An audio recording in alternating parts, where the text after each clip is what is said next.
ang Ginoo niya kanato. Ang Santos Evangelio tumabasa sa mga sulat ni San Juan, Kapitulo 10, versikulo 1 hangtod sa 10. Ang himaya,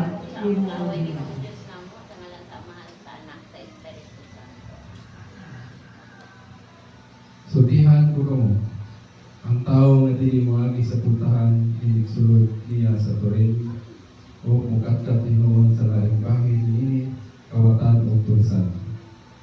Apan ang magbalantay sa mga kardero musulod agi sa puntahan o ang puntahan abrihan sa portero aron makasulod siya. Mamati ang mga kardero sa iyang tingog, inig tawag niya sa ilang kasatag sa kangalan o maguna siya kanina sa ilang pagbulat.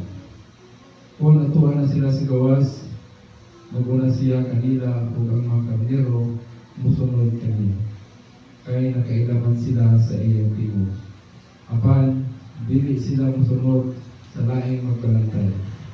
Managan Hinuon sila, kay wala man sila makaila sa iyang tingog.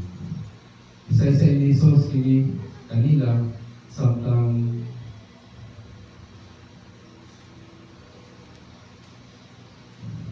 apan wala sila makasabot sa ilang isugilod kanila.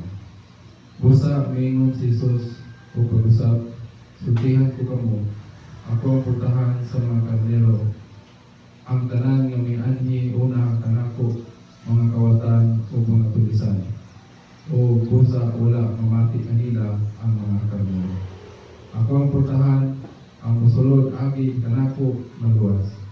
Musulod siya o mugula o makakaplag siya masipsip.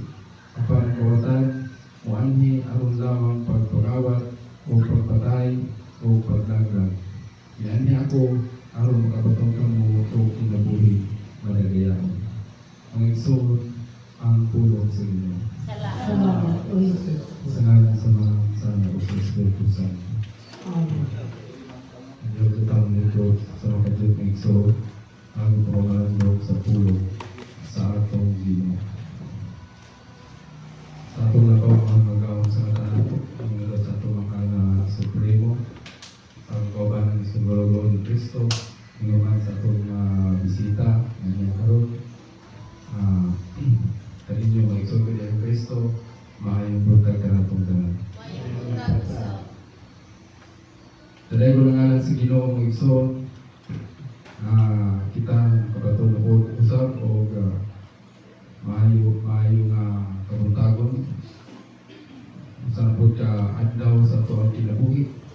Kita itagaan o grasya sa Ginoo nagikan sa ito ang pagkatulog ang kabaton kita o bagong kabuntagon o angay lang nato kini pasalamatan sa masalandan ato ang tagaan o panahon ng Ginoo na diin sa tanan ng mga adlaw ng mga bagsong kinabuhi ng isaw sa mga grasya na atong nadawat o sa mga trials na ato ang katunan mga kasakit ato sa kanunay pasalamatan tungod diini dihan nato makita ang kalipunan sa atong pagtuo ngadto kaniya. Karong adlaw mo ang ikaupat nga Domingo sa pagkabanhaw